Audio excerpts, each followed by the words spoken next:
I'm John McKee, editor of Messianic Apologetics, messianicapologetics.net. And I would like to welcome you to this episode of Messianic Insider, your theology and news roundup for November the 17th, 2025.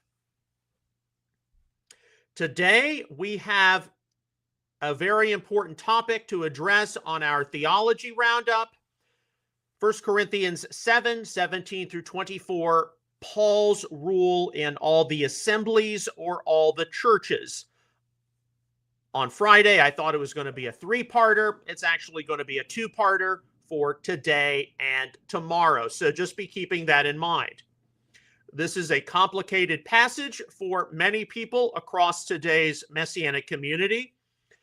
Unlike what you may have heard or encountered, it is not a simple passage, especially as it involves translation, perspective, and a history of interpretation. But before we get started, just a few brief announcements. First of all, and we typically do this on Mondays, if you have not already, do be sure to subscribe to the blog notifications. Here on messianicapologetics.net, you see this in the right-hand column. Be automatically notified by email when Messianic Apologetics is updated. So put your email address in there, hit subscribe. You'll be asked to confirm, and you will receive an automatic notification when we post something new or reintroduce something from our archives, which we have been doing quite a bit of recently. That is different than the email announcement list here via Constant Contact, which you can subscribe to by clicking on the envelope icon. Those are more specific updates which we have to put together. All right, so let's get into our theology roundup. Oh, and one more brief announcement. We do have the winter holidays. Fall high holidays are behind us. We have the winter holidays coming up. So Hanukkah, the festival of dedication, Christmas, December the 25th. What do Messianic people do about this? Well, our ministry has a very important resource, the Messianic Winter Holiday Helper, a valuable compilation of resources designed to assist you, your family, and your Messianic fellowship for this season. So if you are unfamiliar with the various traditions and customs surrounding Hanukkah, more importantly, if you are unfamiliar with the Maccabean crisis of the 2nd century BCE, the Seleucid Greek desecration of the Second Temple, the Maccabean resistance, the restoration of the temple service, and most especially some of the social and religious fallout which continued into the 1st century CE. This is a resource you will definitely want to get your hands on. All right, now let's finally get into 1 Corinthians 7:17 through 24. So let's go back to Messianic Apologetics. Go to the Messianic Apologetics website. Click on the FAQs tab. These are the different frequently asked questions entries. We've got the year 2000 back to 2018. So before we were even Messianic Apologetics, when we were still Theology News Network or TNN Online. Of course, we've been Messianic Apologetics for over 10 and a half years now. But yeah, scroll down to the letter C. These are all in alphabetical order. There you see 1 Corinthians 7:17 through 24. Click that, and then a PDF file will open up. All right, so we're going to go through half of this entry today and the other half tomorrow. And as I have said, this is not an easy passage to review.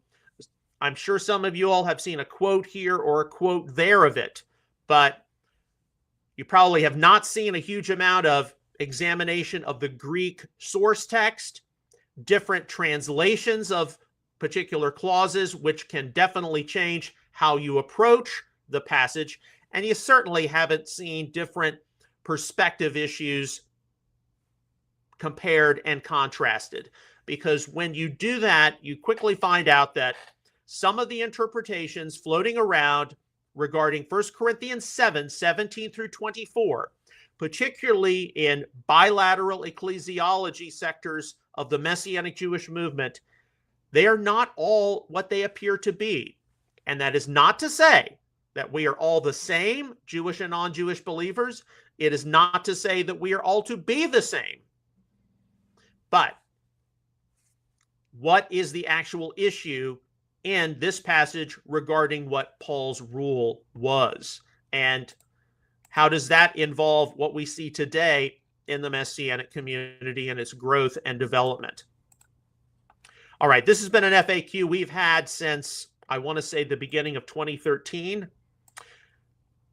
The question: I am a non-Jewish Messianic believer and have been told that my calling as a Messianic Gentile is to go back to a church and not become Torah observant. I am told that I must follow Paul's rule and that seeking to live more like Yeshua and his apostles would violate both it and my distinct calling and likely nullify God's special calling on the Jewish people. I should instead simply help Christians in church, not too interested in their Jewish roots, be more favorable to Israel and Jewish issues. Can you please help me? Okay. How many of you all have ever seen this passage invoked to a non-Jewish person in the Messianic sphere of influence, and they're told basically to go back to church? Don't come to a Messianic congregation. That violates Paul's rule. On the whole, 1 Corinthians 7:17 through 24 is a passage of elusiveness for most of today's individual Messianic people. Bits and pieces of 1 Corinthians 7:17 through 24 have been quoted here or there by various writers and teachers, but for the most part, it tends to be something skipped over by Messianic Bible readers, much less probed for its theological and philosophical significance. 1 Corinthians 7:17 through 24 has, however, been examined in some detail by various figures within Messianic Judaism holding to a bilateral ecclesiology, perhaps because some of the conclusions drawn by them, 1 Corinthians 7:17 through 24, has been widely avoided or flat ignored by those within the independent Hebrew or Hebraic roots movement and one law or one Torah sub-movement. Indeed, I've never seen a one law person ever address this passage. They know it's used against them, but they don't really engage with it. The challenges presented by 1 Corinthians 7:17 through 24 are reflective of a more wide-scale avoidance on the part of much of today's Messianic community to examine the epistle of 1 Corinthians, a letter which in some ways is even harder to understand than the epistle to the Galatians. There are some deep ethical questions asked of examiners in 1 Corinthians 7:17 through 24, especially given how these verses have been abused in historical interpretation. These verses have been used at times to justify retaining the institution of slavery and to theologically chastise slaves trying to acquire freedom, 1 Corinthians 7:21, as though slavery were some kind of perpetual spiritual vocation which can never be altered. Likewise, this passage has been used to justify women staying in abusive marriage relationships where there has been no adultery, Matthew 5:32, but where there is still a hellish nightmare of a marriage. 1 Corinthians 7:17 through 24 has been used to oppose social mobility, as though extreme poverty is a spiritual vocation which cannot be changed, and that people should not try to really aspire to improve their conditions. 1 Corinthians 7:17 through 24 has been used as a means for religious authorities to put various groups or subgroups in their proverbial place discouraging them from accomplishing their dreams and pursuits. Okay? And I doubt when 1 Corinthians 7, 17 through 24 has been invoked by someone in a Messianic context, you have ever really heard that perspective, that this has been an abused passage in the past. As we approach 1 Corinthians 7, 17 through 24, and what some of the various issues were regarding Paul's rule, J. Paul Sampley summarizes some of the extremes which need to be steadfastly avoided. Quote, Paul's counsel in 724 can be mistaken as a call to inaction, to do nothing, or to even embrace the status quo. There are circumstances that the gospel cannot abide, and we must be unmistakably clear about that. For example, no one should remain in a physically or emotionally abusive situation. The gospel does not call for one to do that. In a similar way, Paul's counsel to remain should not be used as a justification for not seeking better circumstances for oneself and an improvement of one's circumstances. Unquote. 1 Corinthians 7, 17 through 24 are significantly loaded and complicated verses, not only because of how they have been abused in history, but also because of how readers and interpreters must approach them properly for their ideological and spiritual significance. These factors will involve not only a fair-minded recognition of an examiner's presuppositions or vantage points going into the text, but also different English renderings of various verbs or clauses, as well as comparison with other Pauline passages.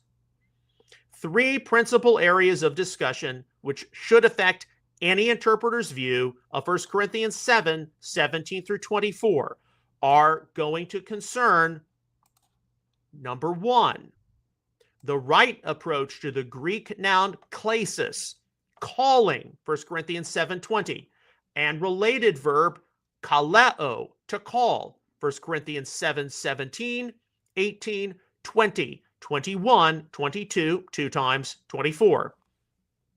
And whether this should be approached as a social/spiritual vocation or a calling by God into salvation and sanctification.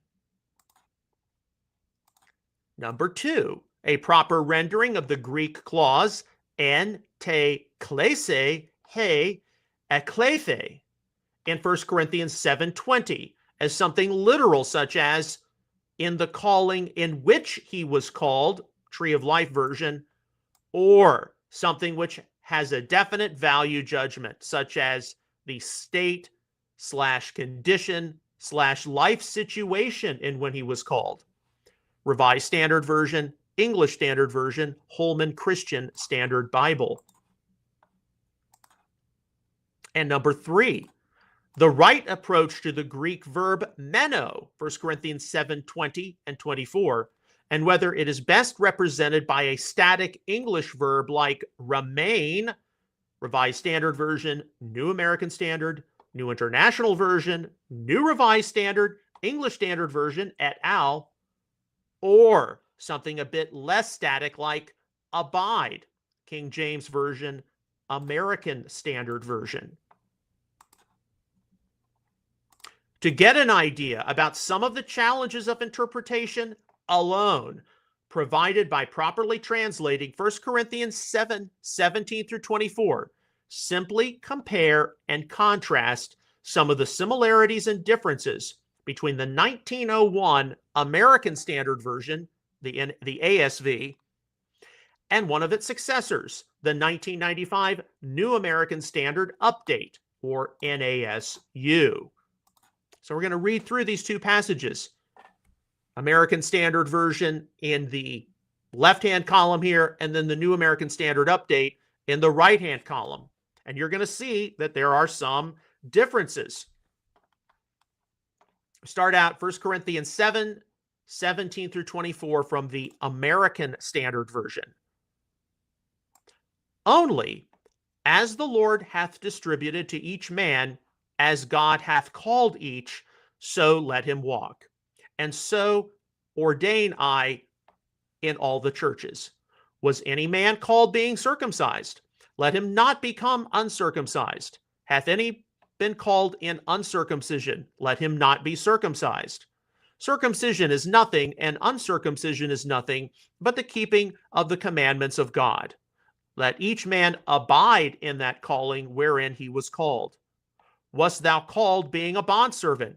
Care not for it. Nay, even if thou canst become free, use it rather. For he that was called in the Lord being a bondservant is the Lord's freedman. Likewise, he that was called being free is Christ's bondservant. Ye were bought with a price, become not bondservants of men. Brethren, let each man wherein he was called, therein abide with God. Now let's move over 1 Corinthians 7, 17 to 24 from the New American Standard Update. Only, as the Lord has assigned to each one, as God has called each, in this manner let him walk. And so I direct in all the churches. Was any man called when he was already circumcised? He is not to become uncircumcised. Has anyone been called in uncircumcision? He is not to be circumcised. Circumcision is nothing, and uncircumcision is nothing, but what matters is the keeping of the commandments of God. Each man must remain in that condition in which he was called. Were you called while a slave? Do not worry about it, but if you are able also to become free, rather do that. For he who was called in the Lord while a slave is the Lord's freedman. Likewise, he who was called while free is Christ's slave. You were bought with a price. Do not become slaves of men. Brethren, each one is to remain with God in that condition in which he was called. So just looking at these two different English versions, you should be able to pick up, without even going into more, that there are going to be some differences of approach as to how to interpret this. The ASV, that's the American Standard Version, 1901, while including a wide amount of Elizabethan period English, although far less than the King James Version, leaves an interpreter with a wider array of options and some more literal renderings, whereas the New American Standard Update has made some value judgments.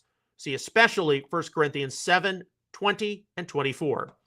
These will be important to consider as we prepare to evaluate 1 Corinthians 7, 17 through 24 in detail. Excuse me. And today we're going to be getting through verse 20. Readers and interpreters of 1 Corinthians 7, 17 through 24 generally have two broad options to consider for what this passage means. Number one, the calling described by Paul was a divinely mandated vocation in which Jewish and non-Jewish believers and those such as slaves were to remain and which should never really change. Number two, the calling described by Paul was a divine summons to salvation and sanctification in Yeshua. When called to salvation, each person is found in a different situation or status in life, and a change of status should not be enacted as a condition of being called to salvation. People should instead abide with God in his calling of them to redeeming faith. Okay. Surveying a small selection of resources on 1 Corinthians, one will encounter Christian interpreters who approach 1 Corinthians 7, 17 through 24 as the calling pertaining to a social or spiritual vocation. More likely, though, one is prone to encounter those who think that a calling to salvation manifesting in one's life circumstances, with such a station then being reckoned as some sort of social or spiritual vocation, is being described, sometimes with the details left a bit unclear or fuzzy. Various Messianic Jewish interpreters who have commented on this have tended to take the calling in 1 Corinthians 7, 17 through 24 as not only being a social or spiritual vocation, but one which is probably to be rigidly applied so that differences among God's people almost totally eclipse the common faith they are to all have in Yeshua and the basic human need for redemption. While it may be met with some resistance by various contemporary Christian positions, as well as some trends in various sectors of Messianic Judaism, the view defended here will propose that 1 Corinthians 7:17 through 24 can only be best viewed as presenting a calling to salvation and sanctification. One's calling into Messiah faith is not contingent on a particular station in life or social status, and outsiders should not force change onto believers as some condition of their salvation. Paul's rule was that each person is to abide in his or her calling in God and his Messiah Yeshua, as it is the Lord who directs the paths of the faithful according to his will and plan. Okay, from 1 Corinthians chapter 7. The passage of the letter of 1 Corinthians, which concerned Paul's rule, 1 Corinthians 7:17 through 24, was preceded by a wider discussion about marriage, and one which Paul notably said concerning the things about which you wrote. 1 Corinthians 7:1, New American Standard. In a previous non-extant letter. The marriage issues concerned the mutual sexual needs of husband and wife, 1 Corinthians 7:2 through 6 and 9. The advantage of someone like Paul being unmarried, 1 Corinthians 7:7 and 8. And what was to be done if a husband or wife was a non-believer. Excuse me, 1 Corinthians 7:9 through 16. The vignette detailing Paul's rule was then followed by a series of instructions regarding potential marriage of virgins, 1 Corinthians 7:25 and 26, 29 to 38, current marriages in Corinth, 1 Corinthians 7:27 and 28, and possible remarriages in Corinth, 1 Corinthians 7:38 to 40. With Paul noting the present distress, 1 Corinthians 7:26, New American Standard, there were some situation-specific words in 1 Corinthians chapter 7 which are going to have to be considered by readers. That we encounter Paul's remark, so I direct in all the assemblies, 1 Corinthians 7:17, the principles elaborated upon in 1 Corinthians 7:17 to 24 would have been implemented by him in his ministry service across the board, as he dealt with the status of different groups within the body of Messiah, as can be detected given the diversity of marriage advice in 1 Corinthians 7:1 through 16, 25 to 40. While Paul did not actively encourage marriage here to his intended audience, neither did he forbid it, nor did he forbid married couples from being one in the Lord, nor did he actively encourage a believing spouse from leaving his or her non-believing spouse. There is much which had to be considered on the basis of what was best for one's relationship and service to the Lord, such as whether a husband or wife could sanctify a marriage relationship and bring a non-believing spouse to saving faith. 1 Corinthians 7:14, 16. All right, our first verse, 1 Corinthians 7:17. Only as the Lord has distributed to each man, as God has called each, so let him walk. So I command in all the assemblies. World Messianic Bible.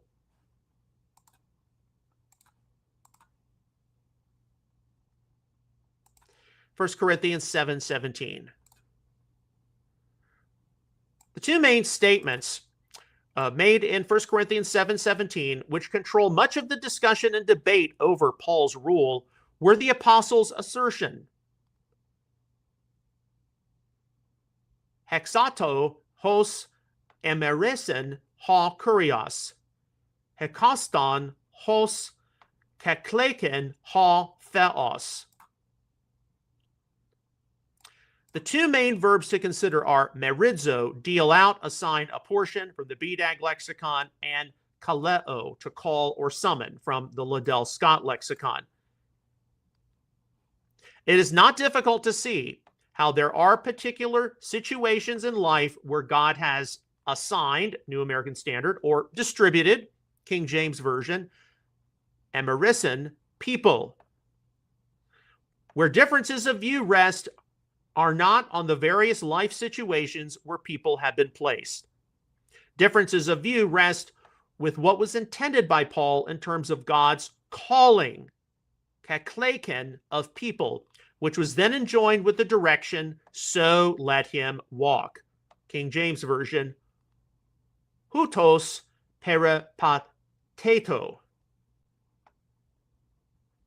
People are to walk out their calling, but is the calling synonymous with the station in life assigned to them? There are those who will interpret 1 Corinthians 7:17-24 from the perspective that the situation in life and calling are basically the same thing, with the calling of God to be viewed as a social/spiritual vocation. Alternatively, however, this passage can be viewed from the perspective that the calling of God is a call into salvation and sanctification, and 1 Corinthians 7:17 acknowledged how each person has been placed in a particular life situation distributed by God at the moment of their being called into salvation, but that people are to walk in their calling into a relationship with God who then directs their paths.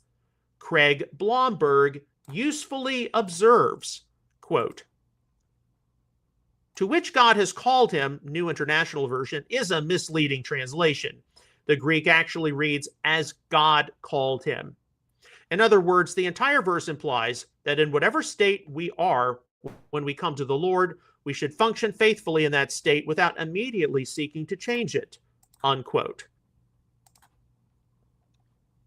While there can be some resistance to it, the idea that the calling in view in 1 Corinthians 7:17 was a calling into salvation and sanctification is textually supported by a statement made earlier by Paul in this very letter.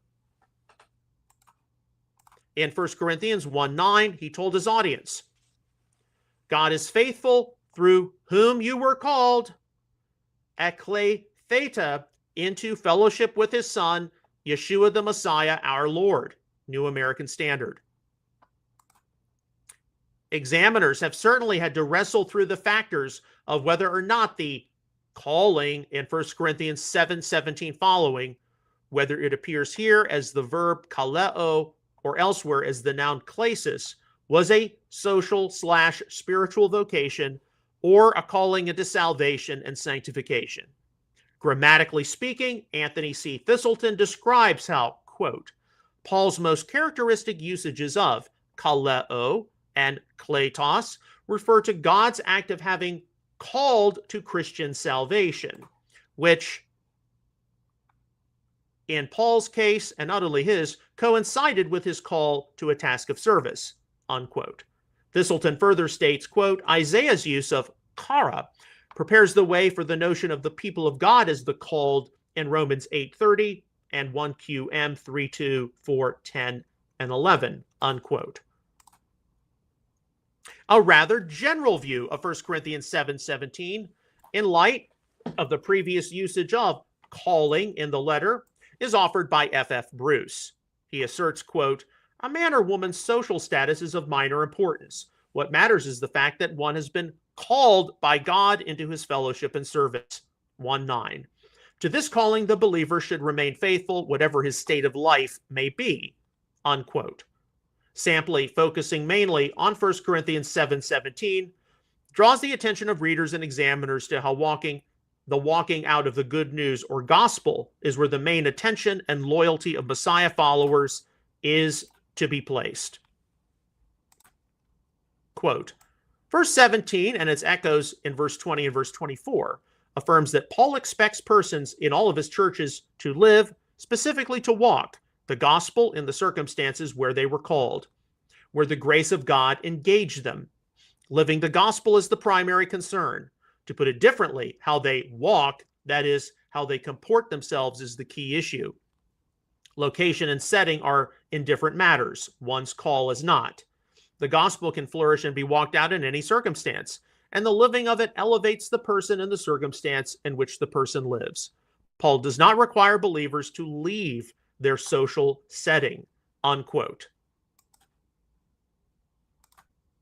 Gordon D. Fee also acknowledges the 2 points of how, quote, the concept of call is, first of all, a way of describing Christian conversion. God calls the people to be in Christ, 1:9, unquote.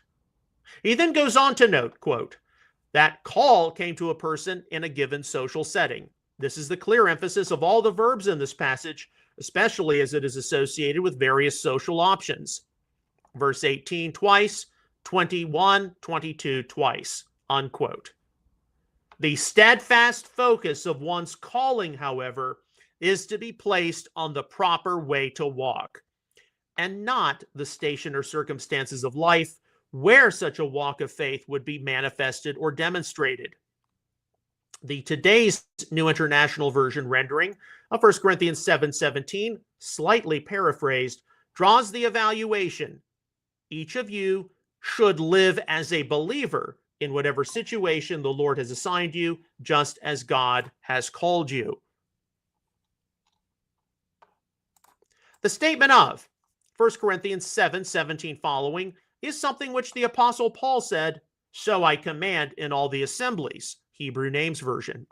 A basic evangelical Protestant conclusion drawn for this by Bruce is, quote, Paul's rule in all the churches was that a believer should be content to remain in the state of life in which he was at the time of his conversion, married or unmarried, circumcised or uncircumcised, slave or free man, unquote. Simply consider a newly saved Corinthian believer, raised Greek or Roman, still trying to work through and process the essentials of walking a life of faith in Israel's Messiah. Then having to immediately process the challenges of marriage or some other significant life change. While a change in one's social standing, be it high or low, is not a prerequisite for one being called into salvation, can the possibility be left open for future changes? Fee deliberates how, quote, the concern is with their social setting at the time of that call, which is now to be seen as that which the Lord assigned to each. That does not mean that one is forever locked into that setting. By saving a person in that setting, Christ thereby assigned it to him or her as his or her place of living out life in Christ, unquote. He goes on to assert the useful thought, quote, Paul's intent is not to lay down a rule that one may not change. Rather, by thus hallowing one's situation in life, he is trying to help the Corinthians see that their social status is ultimately irrelevant as such, unquote. One would assume that if a new believer called into Messiah faith in a particular social standing, that as further maturity in the Lord occurs in his or her spiritual relationship, that there certainly could, if not would, be many who change their social standing as he directs their walk. To disallow such change and to consider 1 Corinthians 7:17 following as presenting rigid and inflexible directions invites problems. 1 Corinthians 7:21b. We cannot deny that elsewhere in Paul's letters, especially in a passage like Romans 11:29, that the calling in view is one of vocation. But whether the calling detailed in 1 Corinthians 7:17 following is a vocation, as opposed to a call into fellowship with God via his Son, should be further probed. While there is a history of interpretation here, which would pertain to a vocation or profession, we have to be principally focused on the text of 1 Corinthians and other Pauline statements where calling was addressed.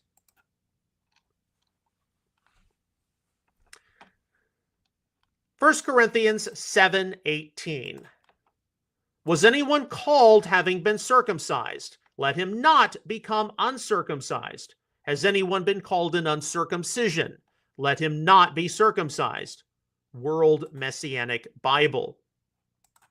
1 Corinthians 7:18.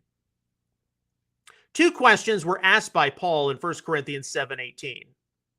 If, having been circumcised, anyone was called, let him not conceal it. In uncircumcision, has anyone been called? Let him not be circumcised. From the Brown and Comfort Interlinear. While a debate present in other Pauline letters there does not seem to be an issue present in Corinth over circumcision. And so to a degree, this might be considered a somewhat ad hoc example for the issues Paul needed to address to the Corinthians. Disagreement ensues as to whether or not the statuses of circumcised and uncircumcised concern a social or spiritual vocation or the condition of a person when being called into Messiah faith.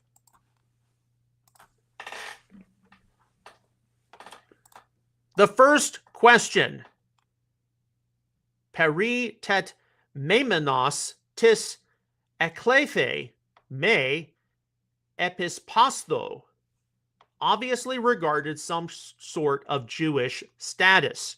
The verb peritemno means to cut or clip round about, Liddell Scott, hence to circumcise, and widely renders the Hebrew mul in the Greek Septuagint.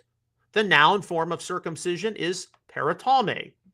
More notable, perhaps, is the usage of the verb epispao, to pull the foreskin over the end of the penis, pull over the foreskin, from the BDAG lexicon.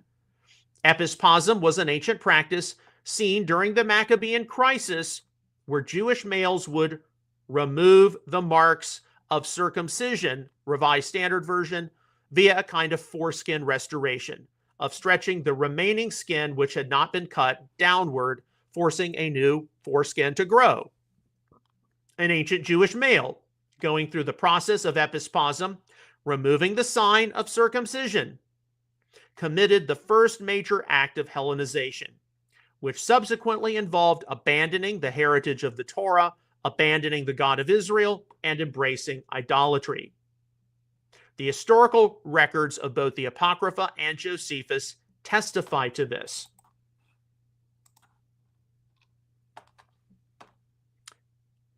From them came forth a sinful root, Antiochus Epiphanes, son of Antiochus the king. He had been a hostage in Rome. He began to reign in the 137th year of the kingdom of the Greeks. In those days, lawless men came forth from Israel and misled many, saying, "Let us go and make a covenant with the Gentiles round about us, for since we separated from them, many evils have come upon us." This proposal pleased them, and some of the people eagerly went to the king. He authorized them to observe the ordinances of the Gentiles. So they built a gymnasium in Jerusalem, according to Gentile custom, and removed the marks of circumcision and abandoned the Holy Covenant. They joined with the Gentiles and sold themselves to do evil. 1 Maccabees 1, 10 through 15, Revised Standard Version. Therefore, they desired his permission to build them a gymnasium at Jerusalem. And when he had given them permission, they also hid the circumcision of their genitals, that even when they were naked, they might appear to be Greeks. Accordingly, they abandoned all the customs that belonged to their own country and imitated the practices of the other nations. Josephus, Antiquities of the Jews, 12, 241. While the crisis of epispasm certainly peaked during the Maccabean era, there should be no denying that the fact that various Jews in the time afterward did in fact Hellenize, removing the marks of circumcision so that they could be socially mobile in Greek and Roman pagan circles. These were Jews who would have abandoned not only their heritage, but would have apostatized from the God of Israel. The second question asked in 1 Corinthians 7:18, "An acrobustia kekletai tis me peritemnestho," obviously regarded some sort of non-Jewish status, while most often translated as uncircumcision, likely due to stylistic reasons in English Bibles, and the fact that sexual anatomy is not often specified as such. The term acrobustia more literally means foreskin, Liddell Scott, and rendered the Hebrew orla in the Greek Septuagint. In the apostolic scriptures, Paul forbade the majority of the new non-Jewish believers from being circumcised. His disciple Timothy was a notable exception, but he was already half Jewish, and not being physically circumcised would have caused some unnecessary problems for Paul's ministry activity among the Jews. Acts 16, 1 through 3. For those Greeks and Romans who came to faith in Israel's Messiah, the ongoing the issue of going through the process of circumcision was not so much of a medical procedure, but instead an issue of formally becoming a proselyte to Judaism. Much of this was associated with the widespread ancient Jewish view. All Israelites have a share in the world to come. Mishnah Sanhedrin 10:1. Ethnic heritage was believed to automatically guarantee a Jew, and by extension a circumcised proselyte, eternal salvation.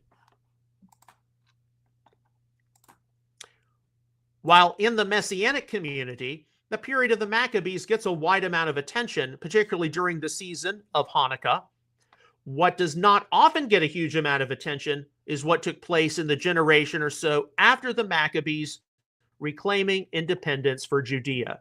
Various Hasmonean leaders who established their rule in the land of Israel did force non-Jews in places like Galilee and Greek coastal cities such as Carmel or Gaza to be circumcised and proselytized to Judaism. Some of this may have been religiously motivated, so that the presence of those Greeks in the region and immediate sphere of influence of Judea would not be a temptation for the Jewish people to fall into apostasy.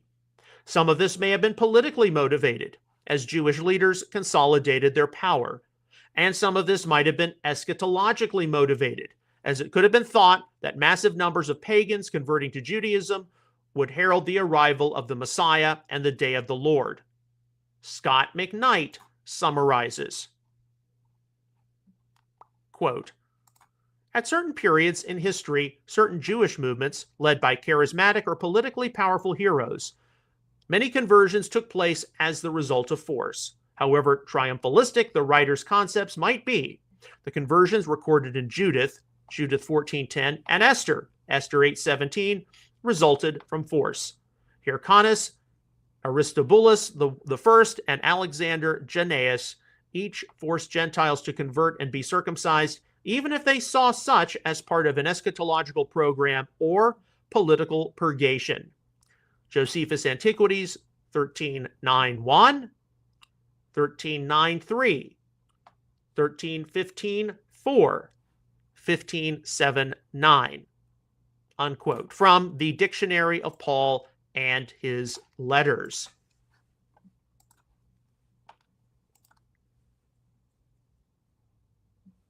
There were obviously various overly conservative factions of Jewish believers within the first century body of Messiah who wanted to see the Greek and Roman believers circumcised as proselytes so that they might be assured of salvation. Acts 15:1-5. This is something which apostles like Peter said was clearly inappropriate, as all, including Jewish believers, were saved by the free grace of Yeshua. Acts 15:7-11. Okay. The Apostle Paul drew the principle that he opposed Jewish believers removing the mark of circumcision, most likely using an example from the Maccabean crisis of the 2nd century BCE, and how it would lead to Jewish apostasy away from God. Why some Jewish believers may have thought that circumcision for Jews was unnecessary was because Paul opposed non-Jewish proselyte circumcision, Acts 5:11. If Greeks and Romans did not have to be circumcised, could Jewish believers not be circumcised as well? Was at least the greater interaction between Jews, Greeks, Romans, and others in the body of Messiah an indication that the former needed to eliminate practices such as circumcision? A greater interaction between Jews and Greeks was the cause for much of the Maccabean crisis. And so Paul made it clear that Jewish believers were not to practice episposm, a major step toward abandoning their heritage. But this was followed by the even more important assertion that the uncircumcised were not to be circumcised. Paul's statement in 1 Corinthians 7:18 was undeniably conditioned by ancient circumstances. Paul could have opposed Greeks and Romans being circumcised because of the immediate fallout of the Maccabean crisis, with Hasmonean kings forcibly circumcising neighboring peoples. But even more so, he would have opposed it because proselyte conversion was incorrectly thought by many Jews to assure a non-Jew a definite place in the world to come. Mishnah Sanhedrin 10:1. This is why the apostolic scriptures place such a high priority on circumcision of the heart for all of God's people, which not only includes Jews, Jewish and non-Jewish believers, but also females. Philippians 3:3, Colossians 2:11, 13. While there are examiners of 1 Corinthians 7:18 who will conclude that the calling of those who are circumcised and those who are uncircumcised pertains to some kind of a social/spiritual vocation, there are good reasons to disregard this view. In 1 Corinthians 7:17 preceding, where the general statement, as the Lord has assigned to each one, as God has called each, New American Standard, is elucidated. Amerisin, assigned, is an aorist active indicative verb. And kakleken, called, is a perfect active indicative verb. Is it at all important that in 1 Corinthians 7:18 following, eklethe is an aorist passive indicative and kakletai is a perfect passive indicative, both being used for called? While it can definitely be debated, various passive verbs in the Greek apostolic scriptures are to be regarded as divine passives, where God and or his spirit are accomplishing an action. When being called, eklethe, kakletai is properly taken as being a calling into salvation by God. 1 Corinthians 1:9. It is obvious that circumcision or uncircumcision status does not matter. And various outside forces within the assembly were not to try to force stark changes on others as some sort of precondition of their salvation. The most important being ritual proselyte circumcision for non-Jewish believers. 1 Corinthians 7:19.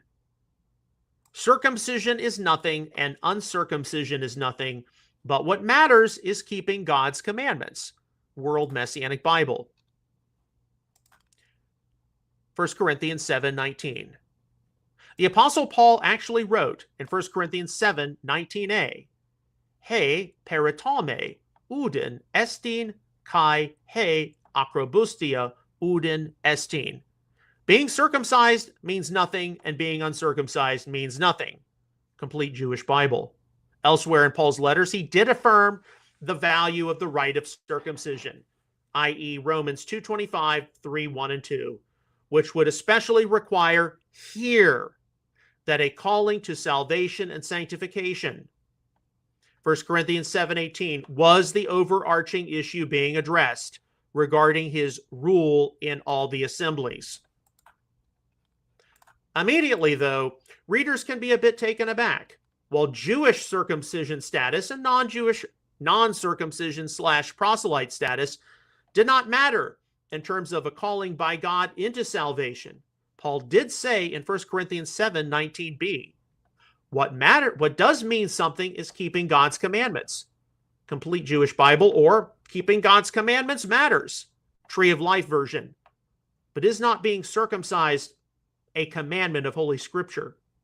Some, particularly those who support a bilateral ecclesiology and Messianic Judaism, have concluded that this regards various Torah commandments, specifically applying to Jewish people and others more generally to non-Jewish people. Yet, it needs to be interjected that while native Israelites and sojourners were not exactly the same in the Torah or Pentateuch, their obedience to God's law was intended overall to have more in common than not, and all in the broad community were admonished to learn to keep the Torah, Deuteronomy 31:12. A major difference of instruction for natives in ancient Israel, who were those circumcised, Exodus 12:19-48, was the right to eat of the Passover lamb, as well as being granted a tribal inheritance in the land of Israel and the incumbent responsibilities for caring for such territory. Many ancient sojourners would be circumcised, be regarded as natives, and likely via intermarriage have their descendants attain tribal territory in the Holy Land. In the post-resurrection era, all are to be regarded as citizens of the Commonwealth of Israel, with the classification of sojourner or alien status largely reserved for the pre-resurrection time, Ephesians 2:19. In the future Messianic age, while there will be a much greater degree of circumcision observed, not all will be living in the land of Israel, Ezekiel 44:9. What really needs to be factored in to understand Paul's claim in 1 Corinthians 7:19 is how previously in Galatians 5:6 he asserted, En gar Christo Iesu uta peritome ti iskue uta acrobustia alla pistis di agapes engergumene. For in Messiah Yeshua, neither circumcision nor uncircumcision means anything but faith working through love. New American Standard. And in Galatians 6:15, uta gar peritome ti estin uta acrobustia alla kaine katisis. For neither is circumcision anything nor uncircumcision but a new creation. New American Standard. Given these two statements about circumcision and uncircumcision status, and the emphasis on faith working through love, Galatians 5:6, and a new creation, Galatians 6:15, many have concluded that the major intended thrust of what matters is the keeping of the commandments of God, 1 Corinthians 7:19b, New American Standard, pertain to those instructions which can decisively only be kept by a person who is born again, filled with God's Spirit, and who is a certain beneficiary of the new covenant. 1 Corinthians 11:25, also Jeremiah 31:31-34, Ezekiel 36:25-27. The amount of ancient Jewish pride, widely due to the fallout of the 2nd century BCE Maccabean crisis for the rite of circumcision, is detectable in Paul's words of Romans 2:25 and 26. For indeed, circumcision is of value if you practice the law, but if you are a transgressor of the law, your circumcision has become uncircumcision. So if the uncircumcised man keeps the requirements of the law, will not his uncircumcision be regarded as circumcision? New American Standard. A Jewish person could be circumcised, but still be regarded as a Torah breaker. Circumcision or uncircumcision status would not matter if one transgressed God's Torah, especially its high moral and ethical statutes. Romans 2:21-24. The Torah commandments to love God and neighbor, for example, can only be truly realized in a person who is abiding in God and is redeeming faith in his Messiah. 1 Corinthians 7:24, Greek.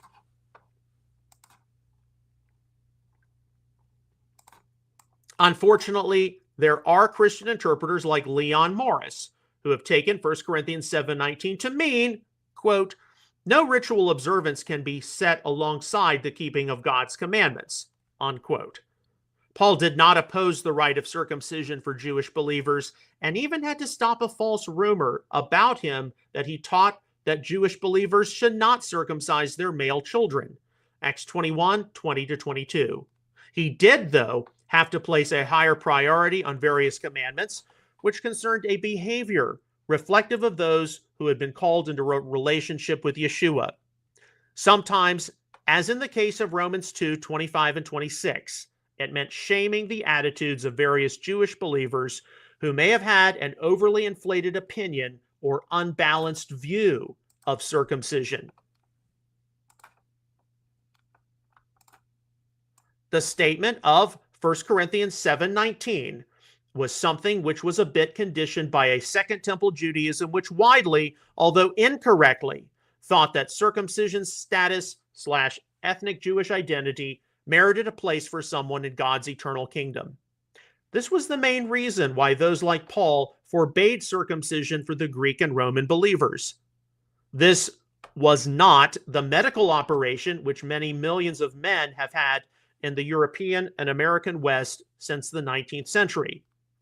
And an injunction against circumcision for ancient Greek and Roman believers because of a Jewish tendency among many to think that it would merit salvation, should not be taken as a nullification for the futuristic reality of how all people will be circumcised of both heart and flesh in the Messianic age. Ezekiel 44:9. Such an eschatologically rooted circumcision for non-Jewish believers, while not too probable or likely to be observed in the 1st century CE, is something which can be practiced by today's non-Jewish Messianic men and for good hygiene. Circumcision status, even in contemporary Messianic Judaism, is rightly thought to not merit someone a place in the world to come.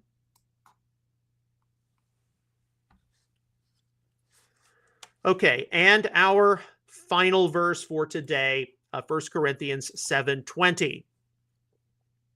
Let each man stay in that calling in which he was called. World Messianic Bible. So, 1 Corinthians 7:20. Anyone who performs a little inductive Bible study with 1 Corinthians 7:20 will see some major value judgments made across English Bible versions. So here are a number of Bible versions which should give you a good snapshot of how this verse has been approached. Everyone should remain in the state in which he was called. Revised Standard Version. Each one should remain in the situation which he was in when God called him. New International Version. Let each of you remain in the condition in which you were called. New Revised Standard. Each one should remain in the condition in which he was called. English Standard Version. Each person should remain in the life situation in which he was called. Holman Christian Standard Bible. Let every man abide in the same calling wherein he was called. King James Version. Let each man abide in that calling wherein he was called. American Standard Version. 1 Corinthians 7:20 is a place where it is necessary for interpreters to adequately evaluate the source text. Hekastos en te klese he eklethe and taute meneto. The Brown and Comfort Interlinear Version renders 1 Corinthians 7:20 with, each one in the calling in which he was called, in this let him remain. As discussed for the opening statements in 1 Corinthians 7:17, 18, there is divergence as to whether the calling in view for 1 Corinthians 7:17 through 24 pertain to a social/spiritual vocation or to a calling by God of a man or woman into salvation and sanctification. It is not difficult to see in most of the English versions above, with the exception of the King James Version and American Standard Version, that klesis has been rendered as either state, Revised Standard Version, situation, New International Version, condition, New American Standard, New Revised Standard, English Standard Version, or life situation, Holman Christian Standard Bible. This is a certain value judgment on the part of Bible translators, whereas calling would be the most literal, leaving English readers the option of deciding what such a calling actually is.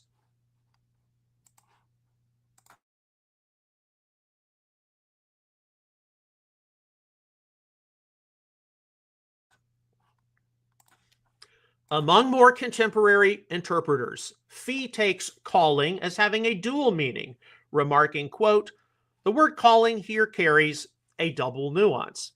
Paul wants them to live out their Christian life, i.e. their calling to Christ, in the situation calling where they were when God called them to Christ, unquote.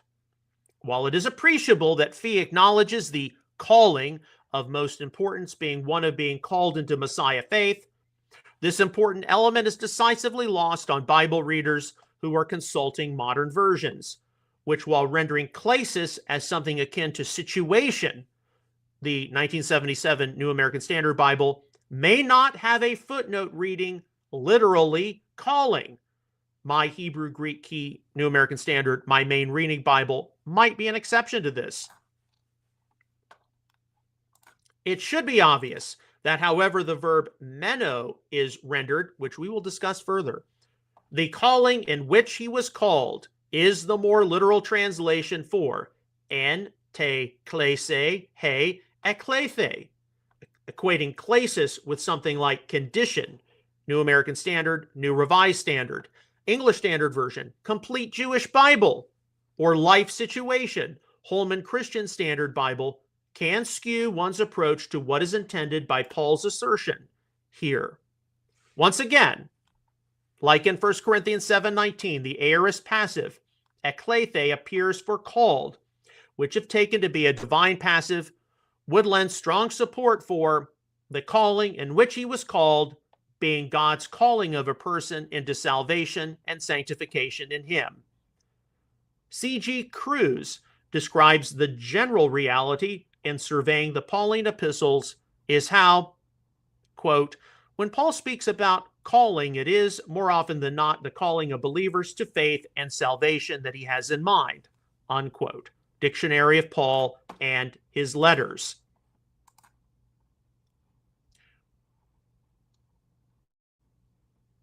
While there are many Christian interpreters, as well as a number of Messianic Jewish leaders, who will take klesis or calling in 1 Corinthians 7:20 as being some sort of social or spiritual vocation, the previous usage of the verb kaleo in 1 Corinthians 1:9 and the noun klesis in 1 Corinthians 1:26 should logically affect how these terms are viewed later in Paul's epistle. God is faithful, through whom you were called, ekletheta, into fellowship with his Son, Yeshua the Messiah, our Lord. 1 Corinthians 1:9, New American Standard. For consider your calling, tain klesin humon, brethren, that there were not many wise according to the flesh, not many mighty, not many noble, but God has chosen the foolish things of the world to shame the wise, and God has chosen the weak things of the world to shame the things which are strong. 1 Corinthians 1:26 and 27, New American Standard. It is not difficult to conclude that in the epistle of 1 Corinthians, klesis and kaleo related to a calling of God into salvation and sanctification. Outside of Paul's letter of 1 Corinthians, the closest paralleling Pauline statement to en te klese he eklethe, the calling in which he was called, undeniably appears in Ephesians 4:1-6. Therefore, I, the prisoner of the Lord, implore you to walk in a manner worthy of the calling with which you have been called, tes kleseos heis ekletheta, with all humility and gentleness, with patience, showing tolerance for one another in love, being diligent to preserve the unity of the Spirit in the bond of peace. There is one body and one Spirit, for just as also you were called in one hope of your calling, ekletheta and mia elpidi tes kleseos humon, one Lord, one faith, one baptism, one God and Father of all, who is over all, through all, and in all. Ephesians 4:1-6, New American Standard. While klesis can pertain to a vocational calling, as it appears in Romans 11:29, per the irrevocable gifts and mandate which God gave to Israel, how klesis is approached in 1 Corinthians 7:20 is affected far more by 1 Corinthians 1:26 and Ephesians 4:1 than tends to be commonly acknowledged.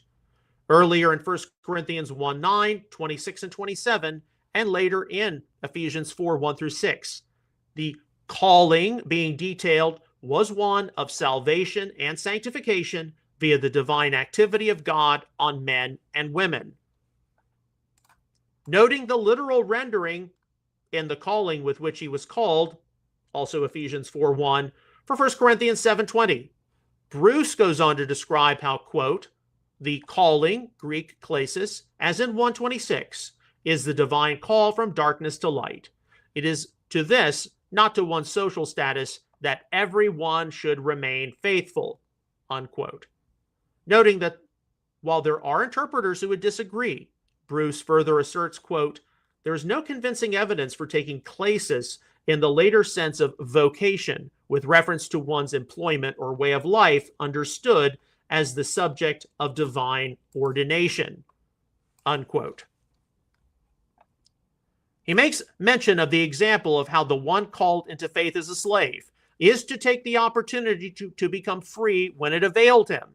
1 Corinthians 7:21. Calling to which every person is to be steadfastly loyal is one of salvation and sanctification in the Lord, not a station in life which may be altered at his sovereign direction. One should be able to deduce how a translation like, each man must remain in that condition in which he was called, New American Standard, can be abused by those in positions of religious authority, as though certain social places in life were those where people must stay and never leave. Concurrent with the issues caused by improperly translating 1 Corinthians 7:20 with something other than the literal, the calling in which he was called, is how the verb meno is to be adequately rendered. Almost all modern versions render meno as remain. Yet, when some older versions are taken into consideration, readers do encounter the more neutral rendering abide. King James Version, American Standard Version. When some theological factors regarding meno are weighed in, abide should be the preferred rendering for this verb in 1 Corinthians 7:20 and later in 1 Corinthians 7:24.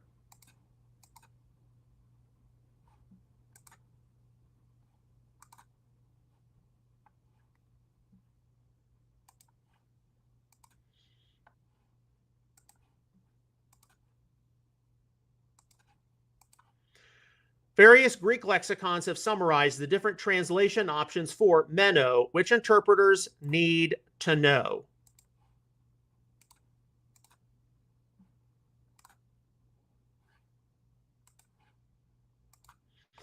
The concise Greek-English Dictionary of the New Testament.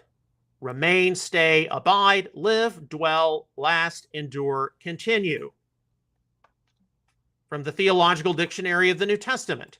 This word means A, to stay in a place, figuratively to remain in a sphere, B, to stand against opposition, to hold out, to stand fast, C, to stay still, and D, to remain, to endure, to stay in force.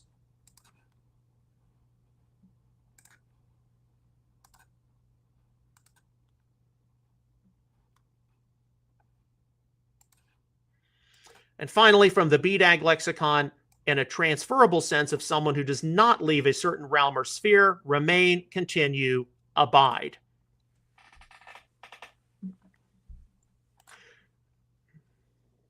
The most neutral theological rendering for the verb meno in 1 Corinthians 7:20 is abide. And when the verse is properly translated with the calling in which he was called, with such a calling properly recognized as being called by God into salvation and holiness, abide is clearly the best rendering. This is further realized when various usage of the verb meno, as employed in the gospel narratives of Yeshua, are considered. In particular, John 15:4-9. Abide, menata in me and I in you. As the branch cannot bear fruit of itself unless it abides, mene, in the vine, so neither can you unless you abide, menata, in me. I am the vine, you are the branches. He who abides, menon, in me and I in him, he bears much fruit. For apart from me, you can do nothing. If anyone does not abide, menon, in me, he is thrown away as a branch and dries up, and they gather them and cast them into the fire, and they are burned. If you abide, menata, in me, and my words abide, mene, in me, ask whatever you wish, and it will be done for you. My Father is glorified by this, that you bear much fruit, and so prove to be my disciples. Just as the Father has loved me, I have also loved you. Abide, menata, in my love. John 15:4-9, New American Standard.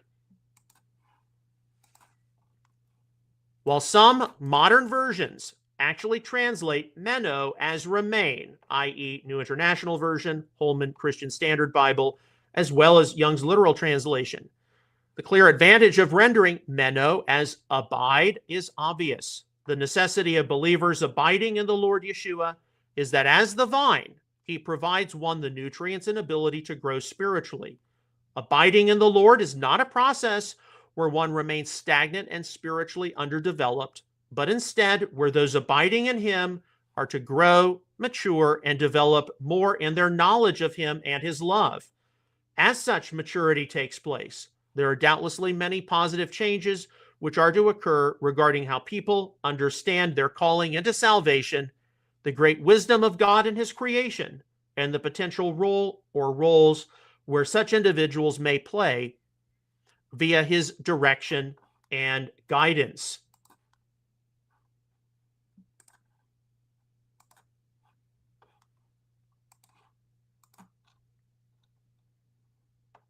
The Exegetical Dictionary of the New Testament summarizes some of the theological significance of the Greek verb meno and people abiding in Messiah. Quote, a particular theological relevance is the use of meno in the eminence formulas of the Johannine literature.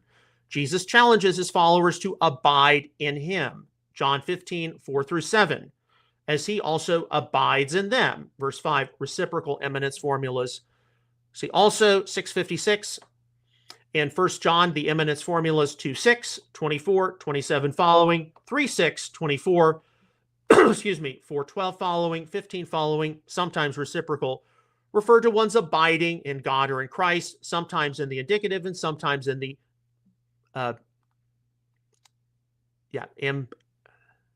MIV period, sorry. Also, C3:9, his seed abides in him. 3:17, the love of God abides in him. This involves an abiding as in a realm or sphere, but is not to be understood in a mystical sense. One may note a partial correspondence between the reciprocal formulas and Paul's alteration between and Christo and Christos and Hemin, unquote. Okay, and we're going to close with this. There is no denying the advantage when the calling of 1 Corinthians 7:20 is properly evaluated to be the calling of a man or woman into salvation and sanctification, of translating the verb meno as abide. There are key usages of the verb meno in relationship to people abiding in a relationship with Yeshua, which is something in view in 1 Corinthians 7:20 as well. Let each one abide in the calling in which he was called. Author's rendering. This is to be an individual's relationship with the Lord, where no outside influence or caustic force in the assembly is to try to interfere with his special work, especially in terms of placing human preconditions on a person being called into salvation. All right, so that concludes our part 1 on 1 Corinthians 7:17-24. We've gotten through verse 20. I know this is technical, and I know that we brought out some things which you may not have heard before and reasoned through or ever perhaps even thought of.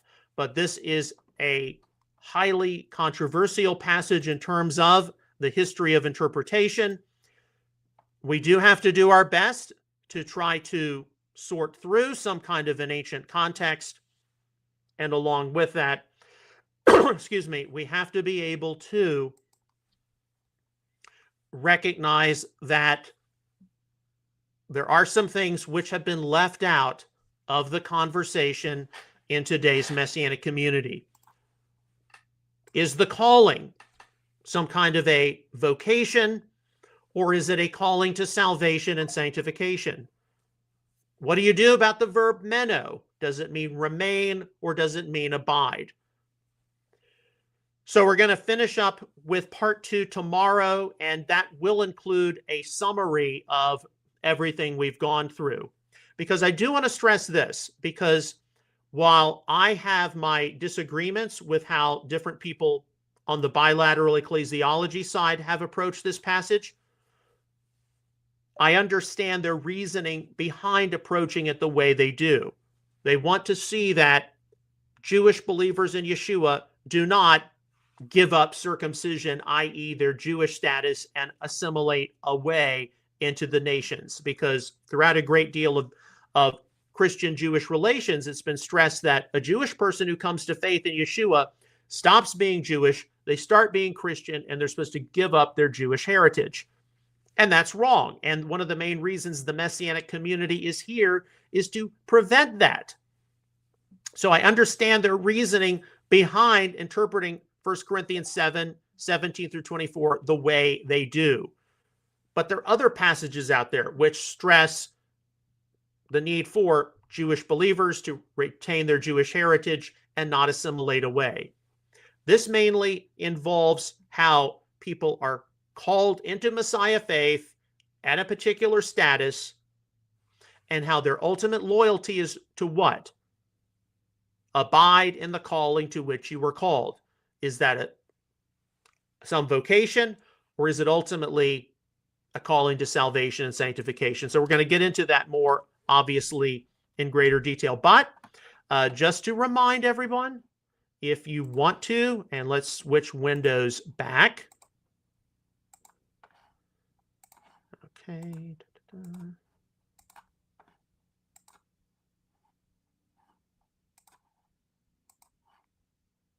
Okay, there we go. You can go to the Messianic Apologetics website, click here on the Frequently Asked Questions tab, and you can go ahead and read all of what we've been going through in its entirety.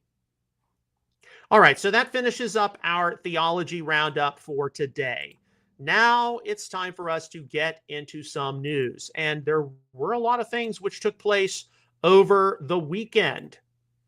Okay, now we do the news roundup after the theology roundup because the news roundup is, of course, time sensitive. It changes from day to day.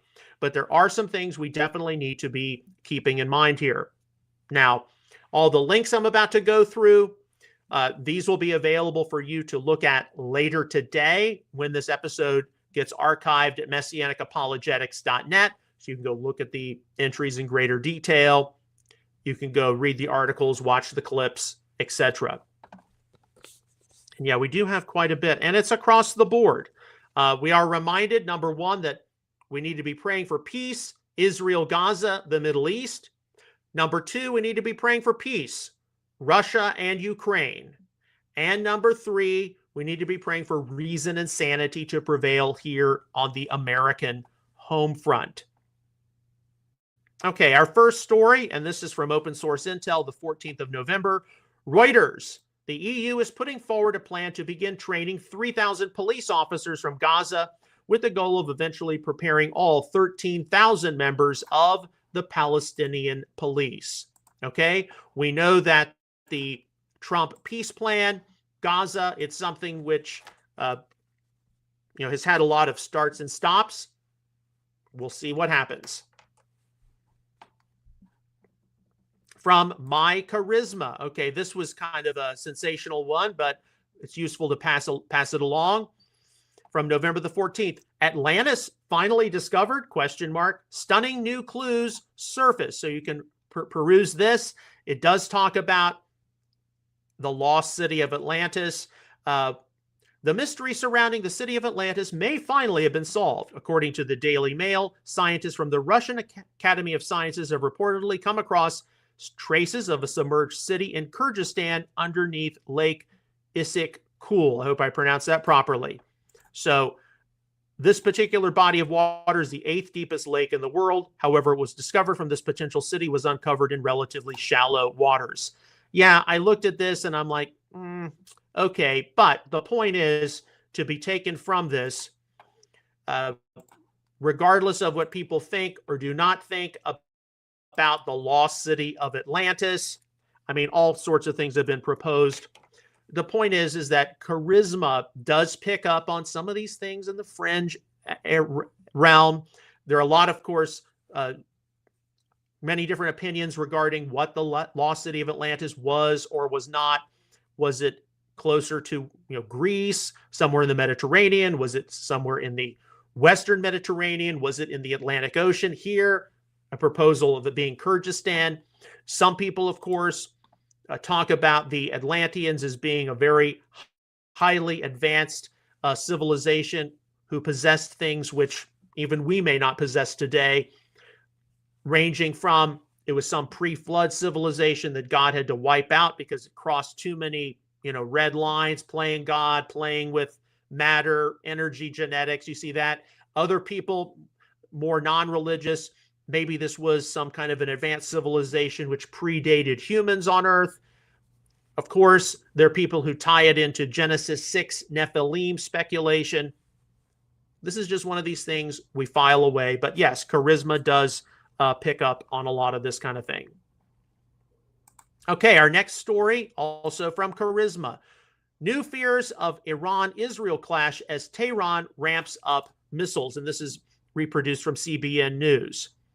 Israel and Iran are reportedly preparing for another war, although some analysts say it may not happen immediately. At the same time, the situation in Gaza appears frozen, with little progress on the ceasefire agreement and rising tensions in other Palestinian areas of the West Bank. So this is another thing you can read through. Of course, this is just wars and rumors of wars. We don't know if Israel and Iran are going to go for round 2 later this year or sometime next year. We do know that there are a lot of things happening in Iran right now. Reports of different high-level military officers defecting away from the current regime and, pledging their loyalty possibly to the exiled crown prince of the previous government. We wait and see, of course.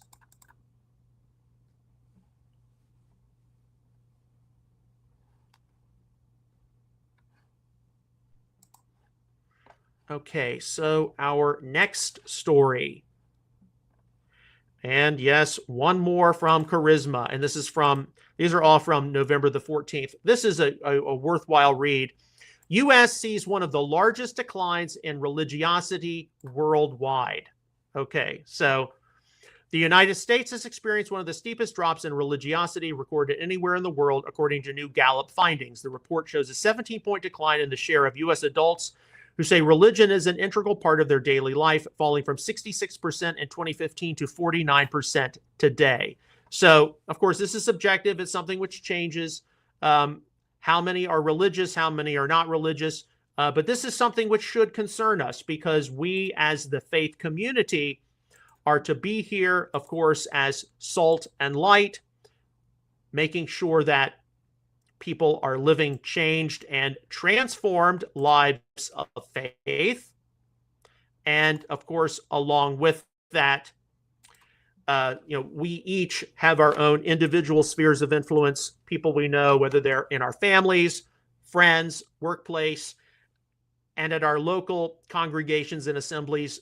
We have the extra responsibility of making sure that all have a dynamic relationship with the Lord. So that is something which should be rather concerning to you.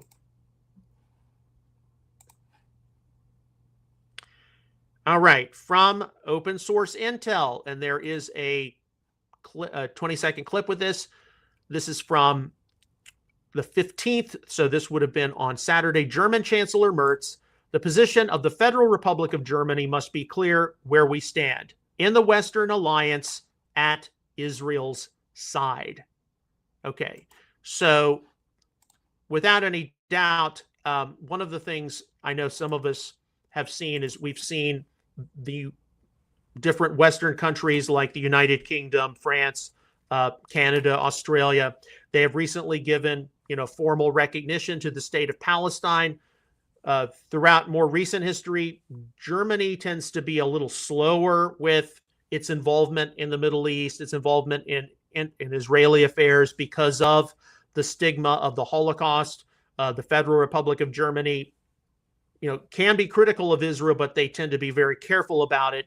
They do think that they have a special responsibility to see that the state of Israel is watched over. And a lot of that does come from the Holocaust. But here, the German chancellor, and he's to be commended, says we stand with Israel and the Western Alliance. Is that going to change in the future? We don't know.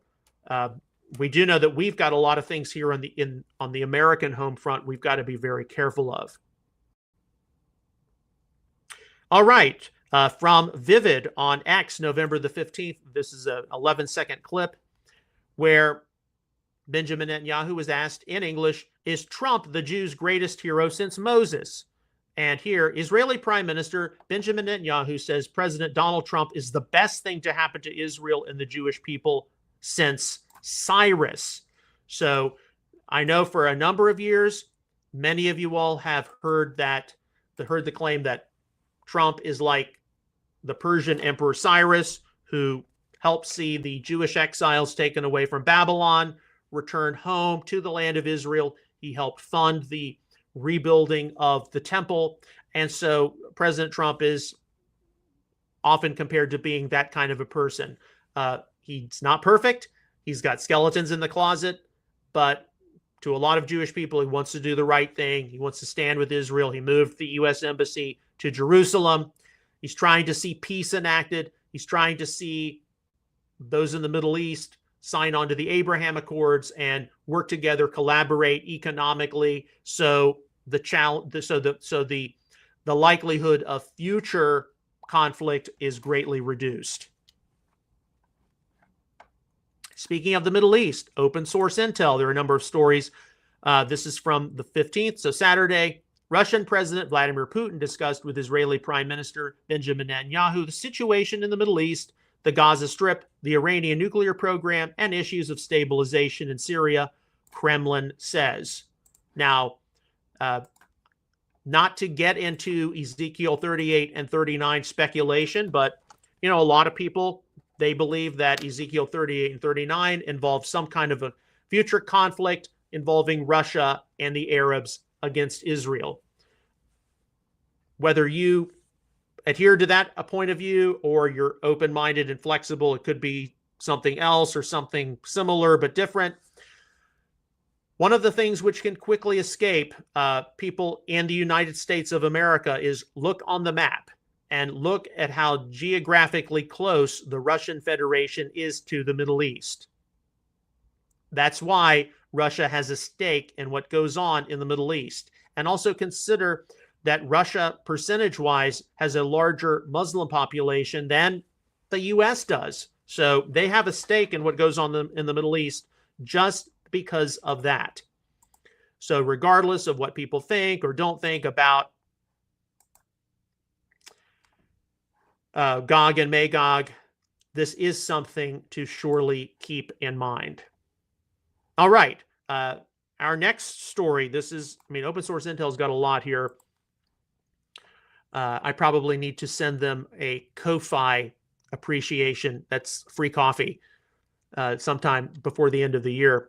This is from this is from Saturday. Israel does not oppose the U.S. sending F-35 fighter jets to Saudi Arabia, but wants it to be conditioned on the kingdom normalizing its relations with the Jewish state, Axios reported, citing two Israeli officials.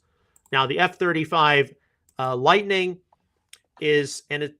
a lot of them are manufactured out in Fort Worth, I believe, at General Dynamics. I may be wrong about that, but of course, it's a major U.S. aircraft. It's got a lot of advanced capabilities. It's used by the U.S., many of our NATO allies. Israel uses it, and they've been able to, like a lot of U.S. manufactured equipment, add some of their own improvements to it. In principle, it seems that Israel doesn't oppose it being sold to Saudi Arabia, but Saudi Arabia needs to normalize relations with Israel. So that leads us to a 15th of November article from Saturday, the Jerusalem Post. So here you see Saudi Arabia may join Abraham Accords very shortly, Trump tells reporters. The U.S. president also discussed a possible deal to supply Saudi Arabia with dozens of F-35 fighter jets ahead of an upcoming White House meeting with Saudi Crown Prince Mohammed bin Salman, who is coming to the White House this week. So we, of course, will see what comes of that. Of course, in the Middle East and in the Abraham Accords, There is no bigger crown jewel than Saudi Arabia opening diplomatic relations formally with the state of Israel. If that can happen, then you'll have a completely different Middle East. Okay, let's go to the Far East now. From Visegrad 24, this is November the 15th, so Saturday. The spokesman of the Chinese Foreign Ministry, Lin Zhang, hope I pronounced that properly, has made a statement claiming that Taiwan is an inseparable part of China, grounded in history and international law. The statements come after Beijing's protest against Japanese Prime Minister Sanae Takaichi, hope I pronounced that properly, remarks on potential military intervention against a Chinese invasion of Taiwan. So here, of course, you have a little bit of debate, a little bit of saber rattling between the Chinese government, the Japanese government, and centered around that is the issue of Taiwan. Okay, back to an issue which has been going on since the Tucker Carlson, Nick Fuentes interview. There's been a lot of course, responses to that. Here's a useful clip to watch, 2 minutes, 10 seconds, from Brandon Tatum, Officer Tatum, who is a strong supporter of Israel. He's very, very good. He says, why are people platforming someone who brags about loving Stalin and Hitler, drops the N-word every other sentence, trashes women, and literally says he's effing Turning Point USA? Charlie, that's Charlie Kirk, never interviewed this person for a reason. So why wait until Charlie is gone to elevate the very guy he refused to legitimize? Indeed, everyone is, of course, speculating about the fallout of Charlie Kirk's death and what's going to happen with Turning Point USA. We definitely, refer to a lot of, Charlie Kirk's positions and some of the things which he raised awareness of. But now with his death, and he was very pro-Israel, there's been a lot of division on the MAGA right here in America. And it's very much centered around Israel. And you've got people like Candace Owens, you got people like Tucker Carlson, not huge friends of Israel and the Jewish people and Zionism and everything else. You got Nick Fuentes, who's an admirer of Hitler. He has a very, what do you want to call it, trash mouth, uses a lot of profanity, but he gets a lot of attention. And, what are we going to see in the coming years? How is this going to be affecting, the younger people, particularly Gen Z, and their support for Israel or lack thereof? It's very, very concerning. Okay, so our next story also involves here in the Western Hemisphere. Some of you all may not have been aware of it. This was during the weekend. This is open source intel. Clashes during protests near Mexico City's National Palace earlier today left at least 100 officers and 20 civilians injured. At least 40 others were detained, officials said. So here you see, and this is a previous post, major anti-corruption protests are erupting outside Mexico's National Palace in Mexico City after the cartel killing of Uruapan Mayor Carlos Monzo. And there's a 31-second clip here. And this is, of course, a very complicated situation. Mexico, of course, we know through our involvement with the MJAA, a number of people within the Mexican Messianic Jewish community. We know just from living in the Dallas-Fort Worth area, also living in Central Florida, many, sincere believers in Mexico, strong Christian believers, evangelicals. This is terrible what's taking place in Mexico, but it is centered around how close are the different drug cartels with the Mexican government. And thus far, the United States has not gotten involved, but we know that this has been an issue brewing for quite some time. And what makes this a little more complicated is, of course, the president of Mexico, Claudia Sheinbaum, is Jewish. Now, she's very left-wing. She's said things about the state of Israel many of us would not agree with. But how is that going to affect some of these things in Mexico? Certainly keep the people of Mexico in your prayers, that reason and sanity prevails, but also that justice can peer through. All right. So with that, we also have also here in the Western Hemisphere, there's a 3-minute, 21-second clip you can listen to. This is from Open Source Intel Defender, November the 15th, 7:39 p.m. So Saturday evening. A more than 3-minute long message published earlier today by Venezuelan opposition leader Maria Corina Machado, calling for supporters of President Nicolas Maduro to lay down their arms and join the fight for a free Venezuela. So, of course, we've got the situation. Operation Southern Spear is what it's been labeled. The naval buildup in the Caribbean in and around Venezuela. What's going to happen there? We pray for the believers in Venezuela. I knew believers in Venezuela in Central Florida who actually fled Venezuela because of the political situation. But Venezuela also, and I hate to say this, and this is just a fact, it does possess the world's largest reserves of oil and natural gas. And, and it's right here in the Western Hemisphere. So you cannot disclude the possibility of there being some economic factors to what the United States is intending to do. All right, so here we got from Open Source Intel. This is from 1:28 a.m. Yesterday, November the 16th.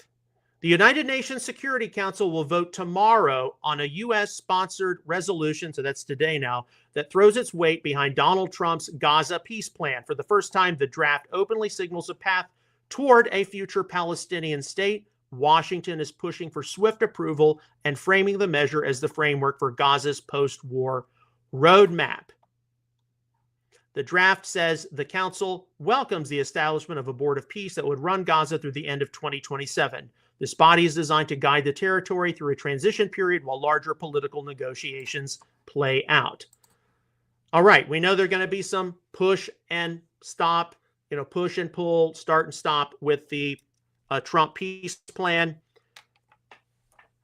What does the state of Israel think about this? Because seemingly this can lead toward an independent Palestinian state. Well, here you see at least one response. This is Open Source Intel followed it up. 1:37 a.m. Israel Defense Minister Katz, Israel's policy is clear. No Palestinian state will be established. The IDF will remain at the peak of Mount Hermon and in the security zone. Gaza will be defortified down to the last tunnel, and Hamas will be disarmed in the yellow side by the IDF and in the old Gaza by the international force or by the IDF. Okay, so the Israeli defense minister pushing back at some of this. Another Israeli official. This is November the 16th, 1:52 a.m. National Security Minister Ben Gvir said, the collection of immigrants from Arab countries to the land of Israel is not a people, and they do not deserve any reward for the terror and murder they sowed, especially in Gaza. He added, the only solution is encouraging voluntary migration, not a terror state that would serve as a basis for more attacks. Okay, not a huge surprise there. The two responses from different Israeli ministers. Now, more to what will likely be taking place this week. Open Source Intel. This is from November the 16th, 1:32 a.m. The United States is weighing a sale of 48 F-35 jets to Saudi Arabia, a move that raises concerns in Israel about eroding the Air Force's regional edge and the risk of sensitive data leaking to Russia or China. So, yes, that's what has to be weighed, of course, by the U.S. administration.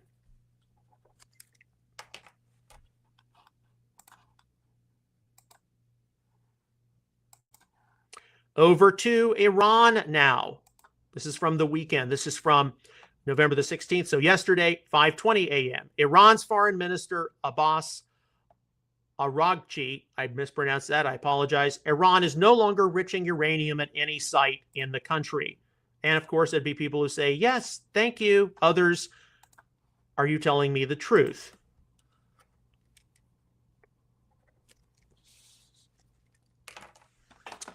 back to the Far East. And this is from yesterday, 7:38 a.m. PLA Daily, the official Chinese military outlet, warns Japan. Japan will become a sea of fire from Hokkaido to Okinawa with no place left unscathed. Any attempt to interfere in the Taiwan issue will drag Japan into an abyss of no return, turning its homeland into eternal ruins. All right, so the Chinese government has threatened if the Japanese government gets involved in any kind of a Taiwan affair, basically the annihilation of Japan by nuclear weapons. That's what that is. Okay, back to the Middle East, and we do try to look at these chronologically. 10 a.m. yesterday, Defense Minister Katz, until the last tunnel.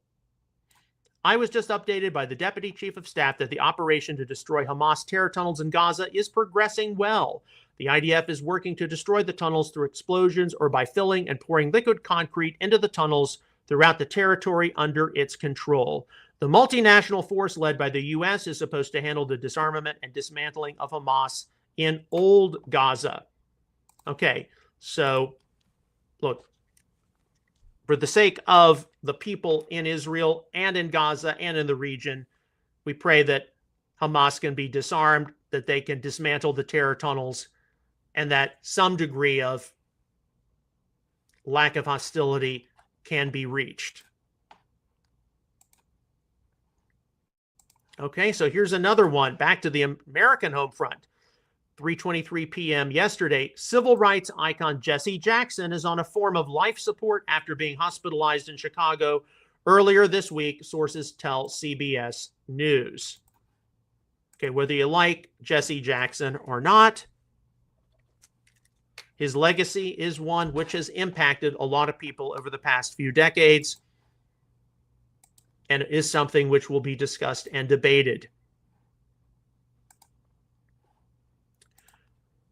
From November the 16th, so yesterday, 4:45 p.m.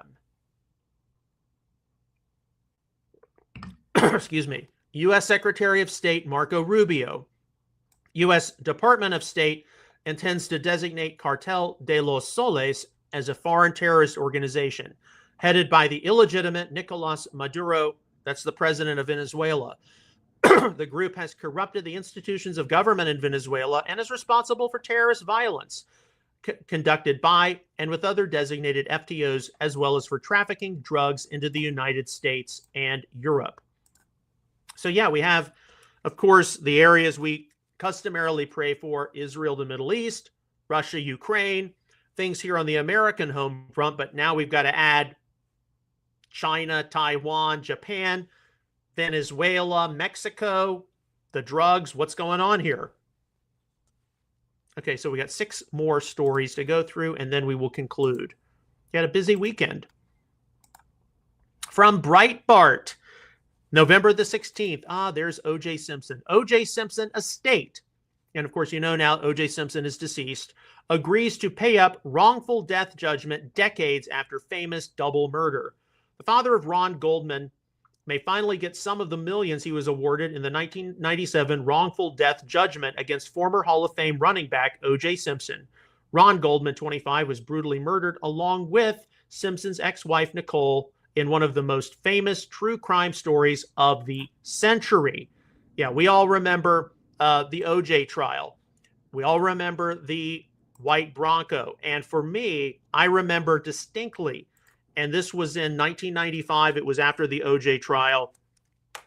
We were in history class. Yeah, I was a freshman in high school. And of course, the class stopped. We turned on the radio and he was acquitted. So some of us remember this as one of the major events of the 1990s, one of the major events of growing up and becoming an adult. Okay, open source intel, November the 16th, yesterday, 6:00 p.m. Trump on Venezuela. We may be having some discussions with Maduro, and we'll see how that turns out. They would like to talk. Right, because we know that when talking about this subject earlier, we have heard, of course, that Maduro may choose to step down from the presidency of Venezuela if he can have the bounty on his head lifted, and he can go into exile somewhere and basically be left alone. That has been a rumored possibility. And we do know, and I had a discussion with this privately with my parents the other day, and this is just, we're just talking hypothetically. I know a lot of us have been praying for regime change in Iran, especially for the Iranian believers, the Iranian Christians. That's been a situation which has been taking place since the late 70s. The situation in Venezuela is a little different. A regime change there would be presumably be a lot smoother than a place like Iran. So we just have to keep that in mind. Of course, we don't know what's going to happen. We just know the Bible says that in the last days, wars and rumors of wars, and this definitely classifies as some of that.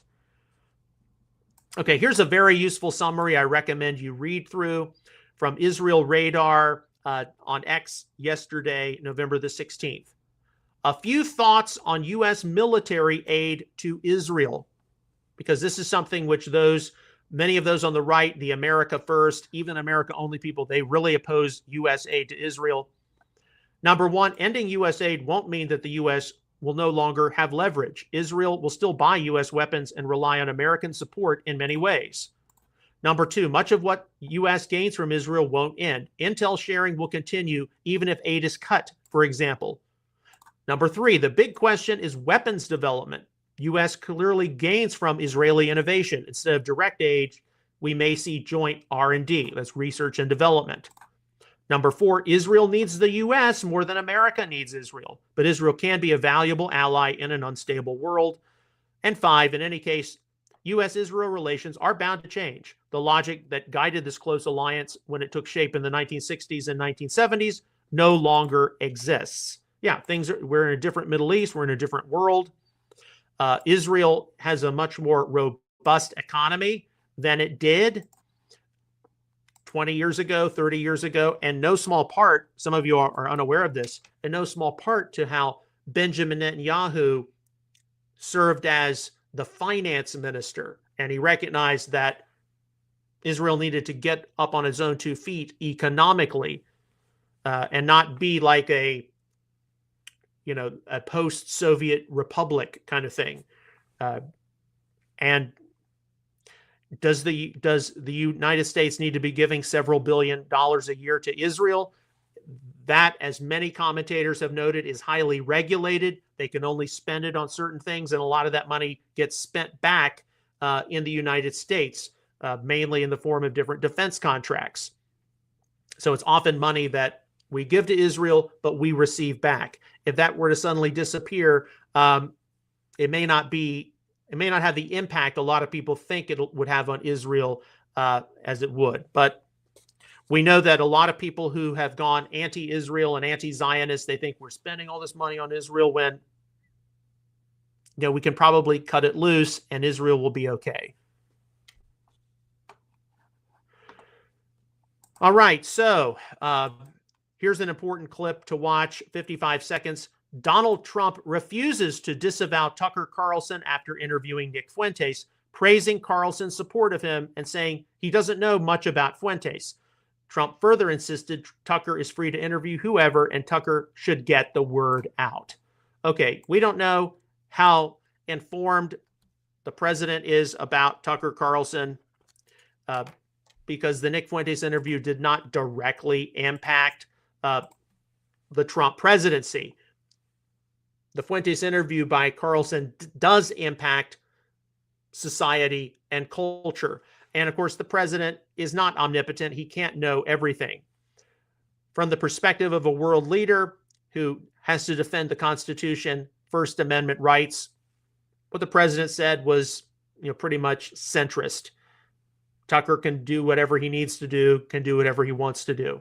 But those of us who disagree with what Tucker Carlson has done, and most especially disagree with Nick Fuentes, we can push back and we can say this growing anti-Israel and anti-Zionist influence, and then the fact that Nick Fuentes is just absolutely crass, just absolutely abominable sometimes with what he says, we can push back and we can say, watch out and watch what some of the influences he has is going to do negatively.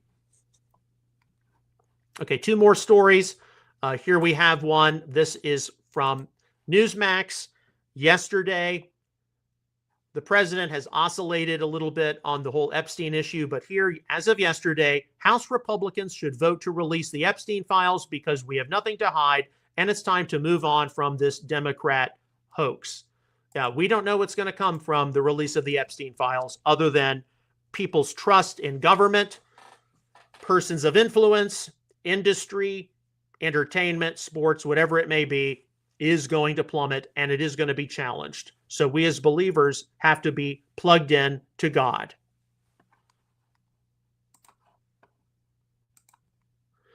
Okay, and then finally, this is from the Telegraph on X. There's also a news story.